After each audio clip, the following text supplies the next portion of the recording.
Мыйзам чегинде жоопкерчиликке тартыласыңар. Азабы жаман болот, мен сизге дагы айтып атам. Бул да каттоодон өткөн эмес.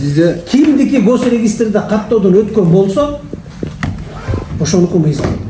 Жок, ошону. Мен сен не деп атасың? Кайра эле башынан түшпөшү. Биздин айтмоо, биздин протоколду да таппадык. Ошол токтомдун протоколунда болду. Жалпы жыйынтык мындай кылалы, жанагындай эле кылалы. Буга таап айыл өкмөт тапшырма. Түшүнсө түшүндү, түшүнбөсө түшүнбөсүн, өзүнүн проблемасы. Мына bir günlük möhlet bereli, bugün düşünse düşündü. Düşünüp orguna geltirip gelişip jeti çabanını ötközüp berip, mına sizge emeniki salıktıkın төлөп, mına biz faydalanganbız, ошонун акчасын төлөp коелу деп төлөp бардыгын бүтүрсө, эч ким буга доосу жок, силерге да доо жок, эчтеке жок, бүттү маселе. Тынчтык менен эл дагы тынч, силер дагы тынч. Баарыбыз тынчбыз.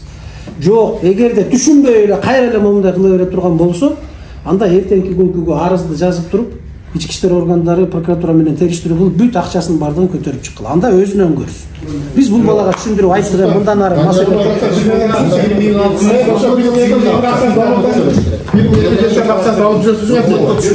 Булар разы болуп турат. Мыйзам сеттасында ошо акчаны. Жайыт комитеттин акчасы кимде? Ошол жанагы төлөнүп аткан акча кимде? Айыл өкмөтү. Бизге банкта через банк аркылуу түшөт. Биз кармайбыз. Булар расход кылган да. Ошол 1200 гектар ушунча жерде расход кылып атат. Өкмөттүн счетуна түшөт, бирок биз акчаны Счет силерге түшкөн банк аркылуу. При айыл өкмөтү. Жок, при айыл өкмөтү, при айыл өкмөтү мен түшүндүм. Счет кимге түшкөн? Сен доходго түшөт да бул. Сиздин доходдо көрсөтүлүп атабы? Көрсөтүлүп. Районго түштү.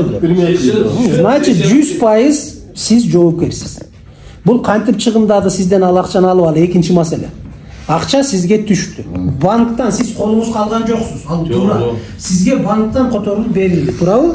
Счетуңузга түштү, сиз плюс өзүңүздүн киреше катары районго көрсөтүп атасыз, областка көрсөтүп атасыз. Биз аны республикага берип атабыз. Бул жерде бир маселе, бул силер талап кылганда отуруп 13 жылдык мусей төлөй албаш мүмкүн, аны постоянно Маселе болуп атпайбы?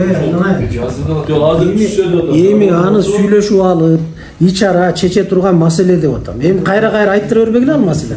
Сүйлөшкүлө дагы чечкиле деп атам.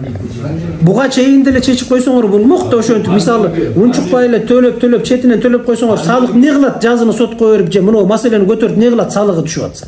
Түшпөй атканда бу кишинин башына тийип атат. Сен салыгың өнбөй атат, мына жактан өндүрө албасаң кет деп атат да бу кишини. Анан бу киши чырылдайт да, ал меники эмес, мунугунун проблемасы деп ана сотко берет да, кайка барат анан.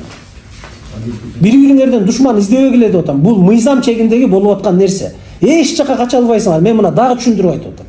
Мыйзам чегинде жоопкерчиликке тартыласыңар. Азабы жаман болот, мен сизге дагы айтып атам.